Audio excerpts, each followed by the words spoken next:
నమస్తే, నేను doctor Rajiv Reddy, senior consultant physician and diabetologist.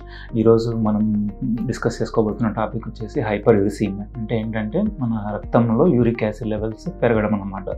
ఈ యూరిక్ యాసిడ్ లెవెల్స్ మన రక్తంలో ఎప్పుడు పెరిగాయని చెప్తామంటే ఏ లెవెల్స్ దాటినప్పుడు మనం మీకు హైపర్ యూరిసీమియా ఉందని చెప్తాము. ఈ హైపర్ యూరిసీమియా వల్ల వచ్చే ఎటువంటి వ్యాధులు రావచ్చు అండ్ ఎటువంటి ఫుడ్ వల్ల, ఎటువంటి పదార్థాల వల్ల ఈ యూరిక్ యాసిడ్ లెవెల్స్ పెరగవచ్చు, అలాంటి యూరిక్ యాసిడ్ పెరిగి ఉన్న వాళ్ళు ఎటువంటి ఫుడ్స్ అవాయిడ్ చేయాలి అనే వాటి గురించి మనం డిస్కస్ చేసుకుందాం ఈరోజు. సో యూజువల్గా నార్మల్ లెవెల్స్ యూరిక్ యాసిడ్ అంటే ఫీమేల్స్లో మనం యూజువల్గా less than 6 mg per deciliter ఉండాలి. More than 6 mg per deciliter ఉంటే యూరిక్ యాసిడ్ లెవెల్స్ పెరిగినట్టు చెప్తాం. అదే మేల్స్ వచ్చేసరికి ఇది less than 7 mg per deciliter ఉండాలి. More than 7 mg per deciliter ఉందంటే మనం యూరిక్ హైపర్ యూరిసీమియా అని చెప్పవచ్చు. సో ఈ హైపర్ యూరిసీమియా అనేది ఎటువంటి ఫుడ్స్ తీసుకునే వాళ్ళు ఎక్కువగా ఉండే అవకాశం ఉంటుంది. అంటే మనకు ముఖ్యంగా తీసుకుంటే మీట్, ఆర్గాన్ మీట్ అంటే like beef, pork and shellfish, కొన్ని సీ ఫుడ్స్ వీటిల్లో కూడా పెరగచ్చు. ఇంకా మీట్తో పాటు ఆల్కహాల్, ముఖ్యంగా బీరు ఇలాంటి తీసుకునే వాళ్ళలో కూడా ఇవి ఎక్కువ అయ్యే అవకాశం ఉంది. వీటితో పాటు ఇంకా కొన్ని రకమైన మెడికేషన్స్ కూడా, అంటే మెడికేషన్స్ అంటే మనం బీపీ కోసం వాడే డయూరిటిక్స్ కానీ, కొన్ని రకమైన మెడికేషన్ లైక్ పైరాజినమైడ్, టీబీని ట్రీట్ చేయడం కోసం ఉపయోగిస్తాం, వాటి వల్ల కూడా పెరగచ్చు.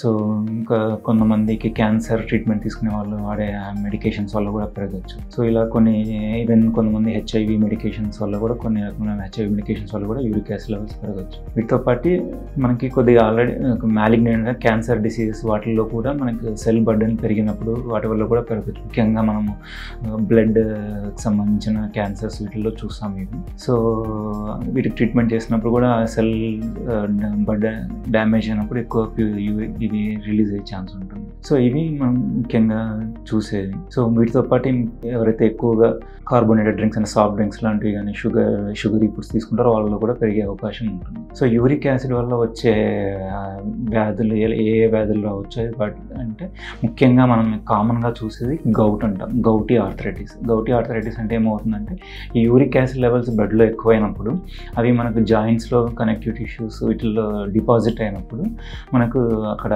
వాపు, నొప్పి రావడం జరుగుతుంది. ముఖ్యంగా ఈ కీళ్ళ నొప్పి ఇవనేది, జాయింట్ పెయిన్స్ అనేది మనకు లోయర్ లిమ్స్లో చూస్తాం. అంటే కాళ్ళల్లో కూడా ముఖ్యంగా బొటన వేళ్ళలో చూస్తాం ఎక్కువగా. అక్కడ వాపు ఉండడము, రెడ్గా అయిపోవడము, సివియర్ పెయిన్ ఉండడం. దీంతో పాటు మనకు కిడ్నీలో స్టోన్స్ ఫామ్ అయ్యే అవకాశం ఉంటుంది. ఎక్కువ సివియారిటీ ఉన్నప్పుడు మనకు అది కిడ్నీ ఫెయిల్యూర్ అయ్యే ఛాన్స్ కూడా ఉంటుంది. నెఫ్రోపతి అంటాం, యూరైట్ నెఫ్రోపతి, అక్యూట్ కానీ క్రానిక్ యూరైట్ నెఫ్రోపతి అంటాం. కిడ్నీ సంబంధించిన సమస్యలు కూడా తలెత్తవచ్చు ఈ హైపర్ యూరిసీమియా వల్ల. కొన్ని స్టడీస్ వీటి ప్రకారము ఈవెన్ హైపర్ టెన్షన్ కూడా కావచ్చు, హైపర్ టెన్షన్ కూడా దారి తీయవచ్చు. అండ్ డయాబెటీస్ కూడా దీనికి హైపర్ యూరిసెమిక్ అసోసియేషన్ ఉంది. కొన్ని మెటబాలిక్ సిండ్రోమ్ ఉంటాము, కొన్ని రకాల డిసీజెస్కి కూడా హైపర్ యూరిసెమియాతో లింక్ ఉందన్నమాట చాలా స్టడీస్ ప్రకారం. సో యూరిక్ యాసిడ్ ఎక్కువైన వాళ్ళు ఎలాంటి పదార్థాలు తీసుకోవాలి, ఎలాంటి పదార్థాలు అవాయిడ్ చేయాలని చూసుకుంటే కానీ వాళ్ళు ఎక్కువగా వెజిటబుల్స్, ఫ్రూట్స్ ప్రిఫర్ చేయాలి. వీటితో పాటు హోల్ గ్రెయిన్స్ అంటే బీన్స్ లెగ్యూమ్స్ అంటే బీన్స్ లాంటివి, ఇవన్నీ కూడా అంటే లో ఫ్యాట్ డైరీ ఇవన్నీ కూడా ఎక్కువ డైట్లో ఉండదో చూసుకోవాలి. అవాయిడ్ చేయాలంటే కన్నా సో మనకి ముఖ్యంగా మీట్, ఆర్గాన్ మీట్ మనం అయితే ముందు డిస్కస్ చేసుకున్నాము. మీట్ను తగ్గించాలి, ఆల్కహాల్ తగ్గించాలి, వీళ్ళంతవరకు అవాయిడ్ చేయడం మంచిది. And soft drinks, sugary foods and వీటన్నీ కూడా తగ్గించి కంట్రోల్లో ఉంచుకోవాలి. వీటితో పాటు షెల్ ఫిష్ లాంటివి ఇవన్నీ కూడా తగ్గించుకోవాలి. సో వీటిని ఎప్పుడు ట్రీట్ చేయాలి అంటే మనకి కొంతమందికి లక్షణాలు ఏమి ఉండకపోవచ్చు, ఎలాంటి వ్యాధులు ఉండకపోవచ్చు, బట్ బ్లడ్ టెస్ట్ చేసినప్పుడు మనకు ఓన్లీ యూరిక్ యాసిడ్ లెవెల్స్ ఎక్కువగా చూపించవచ్చు. అలాంటి వారందరికీ ట్రీట్మెంట్ అవసరం ఉండకపోవచ్చు. సో ఎప్పుడు ట్రీట్ చేస్తామంటే ఇప్పుడు blood levels more than 8 mg per deciliter ఉండి, అట్లీస్ట్ మనం ఇప్పుడు ఏదైతే డిస్కస్ చేసుకున్నాము కిడ్నీ స్టోన్స్ కానీ లేదా గౌట్ కానీ లేకపోతే ఇలా హైపర్ టెన్షన్ లాంటివి ఉన్నప్పుడు, ఒక కాంప్లికేషన్ ఉన్నా కూడా మనం మోర్ దాన్ 8 mg కంటే ఉన్నప్పుడు ట్రీట్ చేయాల్సి వస్తుంది. లేదు more than 9 mg per deciliter ఉండి ఏం కాంప్లికేషన్ లేకపోయినా ట్రీట్ చేయాల్సి వస్తుంది.